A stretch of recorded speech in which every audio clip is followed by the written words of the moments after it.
মই দাইলৰ পিটিকা বনাম বুলি ভাবিছোঁ। তাৰ কাৰণে মই দাইল দিনতে তিয়াই থৈছিলোঁ। এয়া দাইলখিনি চব কোমলি গ'ল, ধুনীয়াকৈ ঢিলা হৈ গ'ল। এইখিনি এতিয়া মই টিফিনত ভৰাই দিছোঁ। মই এইটো টিফিনটো এতিয়া বন্ধ কৰি দিম। মই ইয়াত একো পানীও দিয়া নাই, নিমখো দিয়া নাই, একো দিয়া নাই। মই এইটো এতিয়া এনেকৈ বন্ধ কৰি দিম।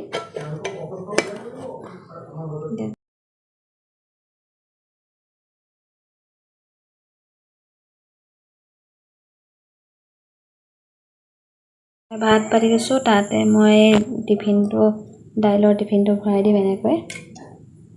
দাইলৰ টিফিনটো ভৰাই কিনি মই এতিয়া গেছত পাতি দিম আৰু চাই থাককচোন মোৰ দাইলৰ ৰেচিপিটো কেনেকৈ বনাওঁ।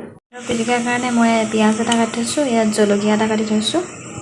চাওক মোৰ দাইলখিনি কিমান ধুনীয়াকৈ সিজিছে। এয়া চাওক কিমান ধুনীয়াকৈ সিজিছে। এতিয়া চাই থাককচোন। এয়া চাওক মই দালিখিনি ইয়াত উলিয়াই দিলোঁ প্লেটত। এতিয়া মই ইয়াত দিম নিমখ আধা চামুচ দিছোঁ, সোৱাদ অনুসৰি দিছোঁ। আপোনালোকে যদি বেছি খায় বেছি দিব পাৰে, কমটি খায় কমটি দিব পাৰে। আৰু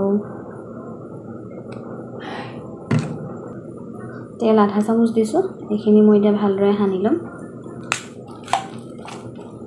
এনেদৰে সানি ল'ম মই এতিয়া। চাওক এয়া চাওক মোৰ দাইলৰ পিটিকাকণ কিমান ধুনীয়া হৈছে। আপোনালোকেও এনেদৰে বনাই খাই চাবচোন, কিমান টেষ্টি লাগে খাই এনেকৈ।